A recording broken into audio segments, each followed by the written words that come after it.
Some of the most common questions that working professionals ask me when they're planning for the GMAT are, how do I prepare for the GMAT with a full-time job? How many months do I realistically need? Is it even possible to get a good score without quitting work? If these sound like the questions that you have been having too, then this video is for you. Welcome back to my channel. I am Madhuri, an ISB alumna, a management professional, and your go-to girl for all things education, career, and beyond. If you are new here, make sure you subscribe to the channel and hit the bell icon so you don't miss any future videos. Today, I'm going to walk you through a realistic GMAT study plan for working professionals, including both a 6-month plan and a 3-month accelerated plan. All the tips that I'll be sharing today are based on my MBA journey and the experience of guiding thousands of students with their GMAT and MBA plans over past 8 years. Let's get started.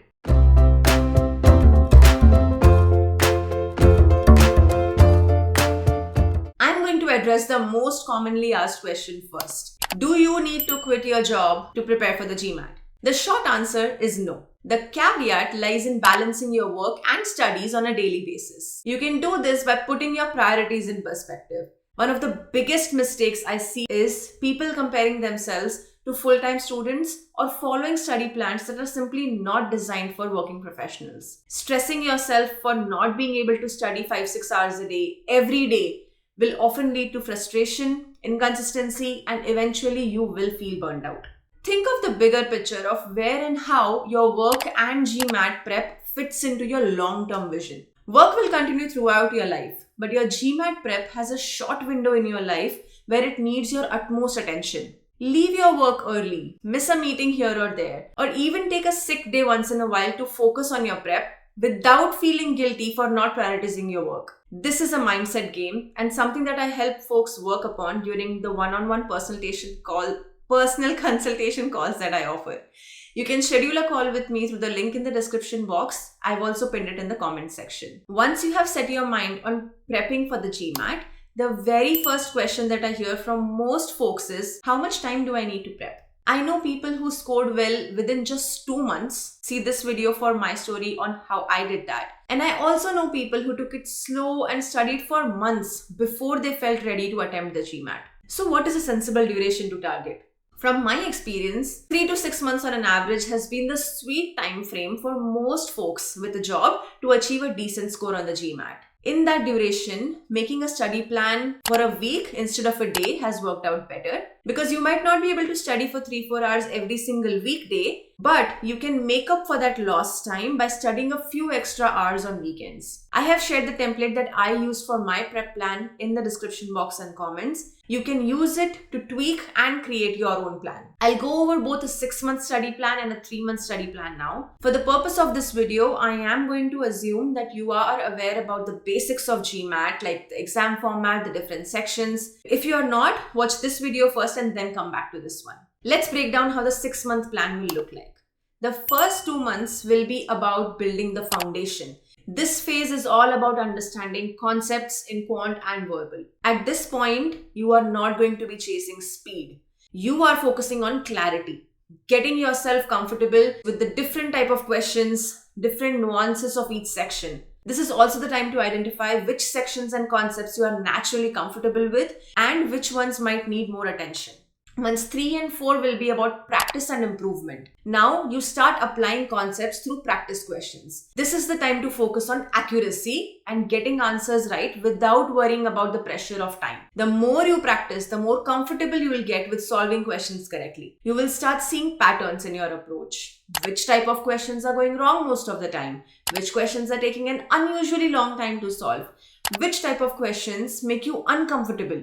Which sections are you able to approach with more confidence? The study plan template that I have shared in the description box and in the comments will help you do a deep dive based on data. Focusing on the details of this analysis will help you plan and get better by the end of the 4th month.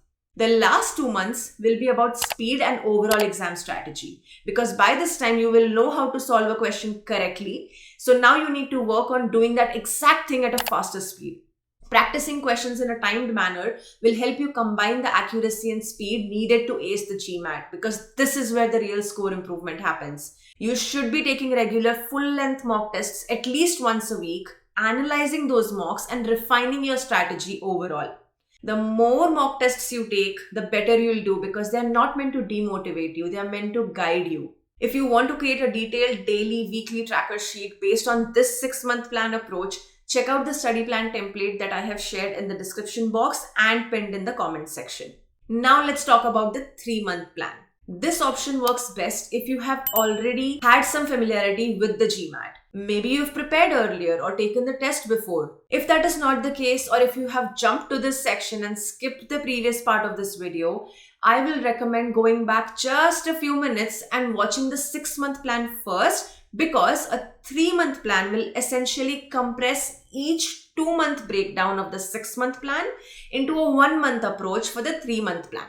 Month 1 will be about revision of concepts and getting questions right with accuracy. Second month will be about speed, so you make sure you are getting your accuracy combined with speed. And the 3rd month will mostly be about overall strategy, focusing on giving mock tests, learning from your mistakes, and locking down what is consistently working for you when you sit down to give the full-length test. One disclaimer I want to give is that a 3-month or a shorter duration plan is usually very intense and requires some serious commitment to make it work. If you want to create a detailed daily, weekly study plan based on this 3-month approach, check out the study plan template that's pinned in the comments and mentioned in the description box. Irrespective of the study plan you are following, some common mistakes that I have seen people make are spending too much time on quant or verbal and then ignoring the other.